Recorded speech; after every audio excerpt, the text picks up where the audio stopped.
दोस्तों, एक बार फिर आपका स्वागत है मेरे YouTube channel DJ science classes में। दोस्तों, वीडियो देखने से पहले मेरे चैनल को सब्सक्राइब करना ना भूलें। दोस्तों, मैंने कल आपको हिट एंड ट्रायल विधि से रासायनिक समीकरण को संतुलित करना बताया था। रासायनिक समीकरण को संतुलित करने के लिए हम कुछ और उदाहरण और लेंगे। रासायनिक समीकरण को संतुलित करने से पहले हमें यह जानना होगा कि इस समीकरण में जो सूत्र दिए हुए हैं उनमें उपस्थित परमाणु कितने हैं। प्रत्येक सूत्र में अगर हमें ये नहीं पता चलेगा कि परमाणुओं की संख्या उस सूत्र में कितनी कितनी है तो हम कोई भी रासायनिक समीकरण संतुलित नहीं कर सकते। तो सबसे पहले मैं आपको इनमें से कुछ उदाहरण लेके बताऊंगा कि भाई इस सूत्र में ये परमाणु इतना है, ये परमाणु इतना है।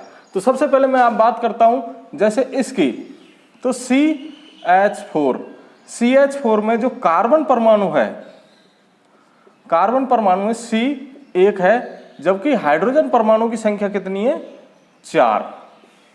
ऐसे अगर मैं बात करूं इसकी सोडियम सल्फेट की, सोडियम सल्फेट में Na2SO4, इसमें 3 परमाणु हैं और तीनों परमाणुओं में से सोडियम की संख्या 2 है, सल्फर की संख्या 1 है और ऑक्सीजन की संख्या कितनी है, 4। तो इस प्रकार से अगर हमें यह पता चल जाएगा कि इन समीकरणों में जो सूत्र दिए हुए हैं उन सूत्रों में उपस्थित परमाणुओं की संख्या इतनी है, तो हम अपना अंदाज लगा सकते हैं या हम फिक्स कह सकते हैं कि अभिकारकों में और उत्पाद में ये परमाणु कितने कितने हैं।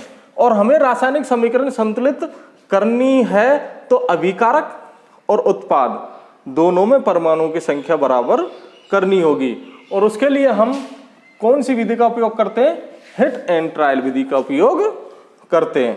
तो एक और उदाहरण लेता हूं, जैसे मान लेते हैं कि एक सूत्र ये है PbNO3 का होल ट्वाइस।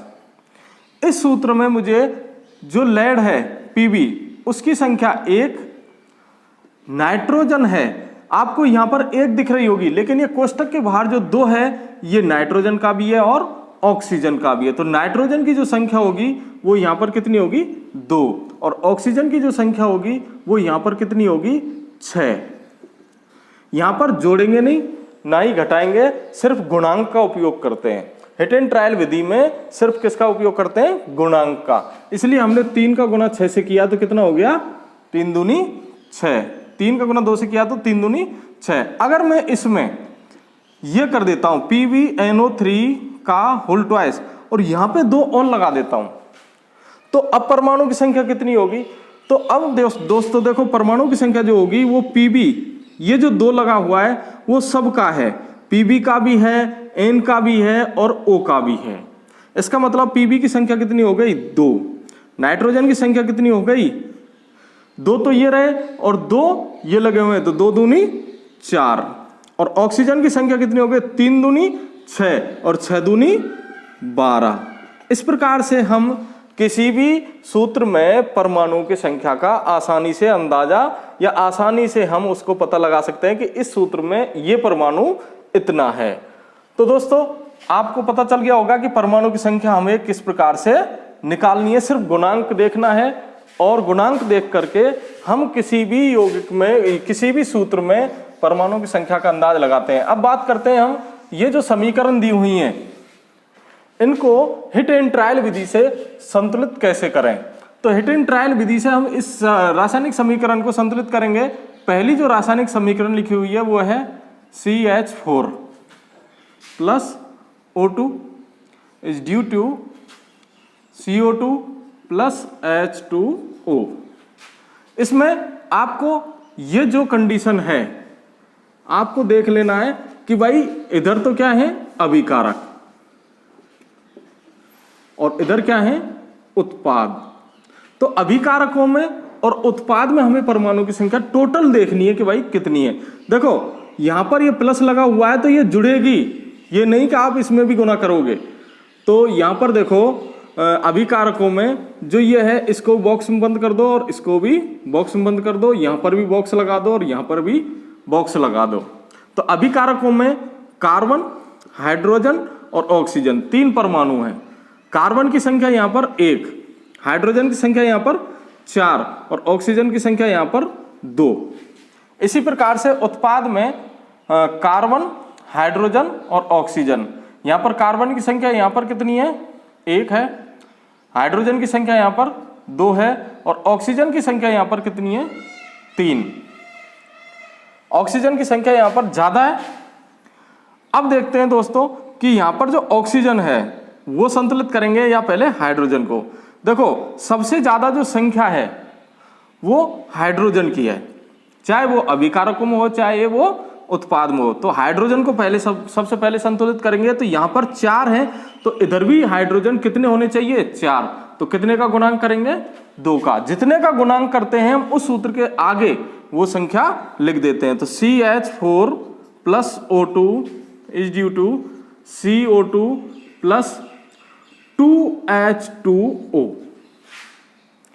अब यहां पर हाइड्रोजन यहां 4 हो गए और इधर भी 4 हो गए। अब हम फिर देखते हैं कि भाई CH और O, इधर C कितने हैं? 1, H कितने हैं? 4, O कितने हैं? 2 और इधर CHO, यहां पर C कितने हैं? 1, हाइड्रोजन कितने हो गए? 4 और ऑक्सीजन कितने हो गए? 2 और 2 4। अब इसके बाद में हम मिलान करते हैं कि कोई भी रासायनिक समीकरण है उसमें हाइड्रोजन संतुलित हो गई। इसके बाद में आगे चलते हैं, इधर की साइड में देखो। अब हमें कौन सा यौगिक संतुलित करना है? देखो कार्बन संतुलित है ऑलरेडी, हाइड्रोजन हमने संतुलित कर दी, सिर्फ अब कौन सी रह गई? ऑक्सीजन। यहां पर ऑक्सीजन 2 है और यहां पर ऑक्सीजन कितनी है? 4। तो क्या करेंगे? यहां पर 2 का गुणांक लगा देंगे। जिस संख्या का हम गुणांक लगाते हैं उसको उस सूत्र के आगे लिख देते हैं। तो अब हो गया CH4 प्लस 2 यहां पर O के आगे लगेगा 2O2। ऐसे ही पूरे सूत्र यहां पर आ जाएगा CO2 प्लस 2H2O। अब यहां पर अब देखते हैं कार्बन कितने हैं, हाइड्रोजन कितने हैं, ऑक्सीजन कितने हैं। इधर कार्बन, हाइड्रोजन और ऑक्सीजन। कार्बन की संख्या 1, हाइड्रोजन की संख्या 4, ऑक्सीजन की संख्या 4। कार्बन संख्या 1, हाइड्रोजन संख्या 4 और ऑक्सीजन की संख्या भी कितनी हो गई? 4। तो ये रासायनिक समीकरण क्या हो जाती है? संतुलित। इस प्रकार से हम टिन ट्रायल विधि का उपयोग करके इन रासायनिक समीकरणों को आसानी से संतुलित कर सकते हैं। दूसरी समीकरण जो है, दूसरी समीकरण आपके सामने जो लिखी हुई है वो है, दूसरी रासायनिक जो समीकरण है वो है FeSO4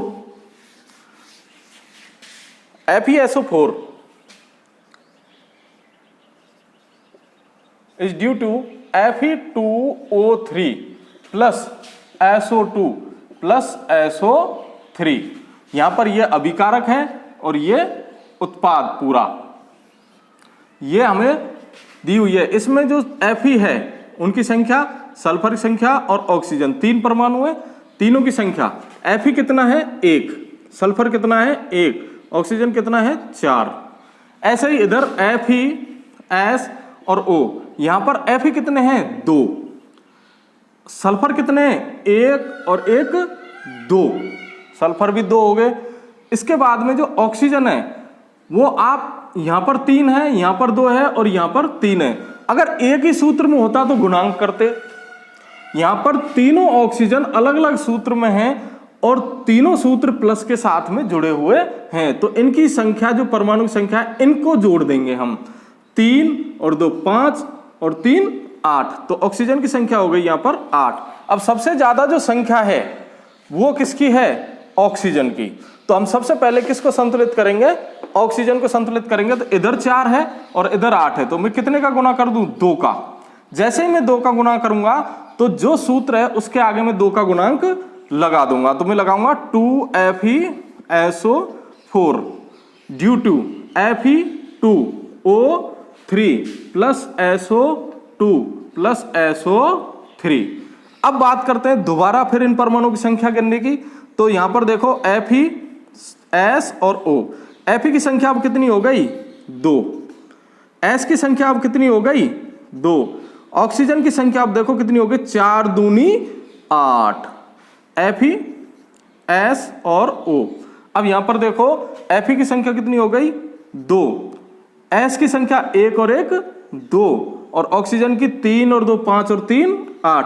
दोस्तों मुझे ये बताइए कि अब इन अभिकारकों में और उत्पाद में जो परमाणु दिए हुए हैं वो सभी समान हैं या नहीं। देखो देखते हैं, Fe इधर भी 2 हैं और इधर भी 2 हैं, सल्फर इधर भी 2 हैं और इधर भी 2 हैं, ऑक्सीजन इधर भी 8 हैं और इधर भी 8 हैं। इस प्रकार से ये समीकरण जो है वो हिट एंड ट्रायल विधि से कंप्लीट संतुलित हो जाती है। अगली रासायनिक समीकरण जो है उसको देखते हैं कि वो रासायनिक समीकरण किस प्रकार से संतुलित होती है। आप आसानी से इस विधि का उपयोग करके किसी भी रासायनिक समीकरण को आप संतुलित कर सकते हैं। अगली रासायनिक समीकरण है Na2SO4 plus barium chloride BaCl2, barium sulphate BaSO4 plus sodium chloride जो नमक का सूत्र है वो है। यहां पर भी कितने परमाणु हैं और उन परमाणुओं की संख्या कितनी है। देखो इसमें सोडियम परमाणु है, सल्फर है, ऑक्सीजन है और बेरियम है। ये 4 परमाणु हैं, ये अभिकारक हैं और ये उत्पाद है। तो अब उत्पादों में सोडियम, सल्फर, ऑक्सीजन और बेरियम।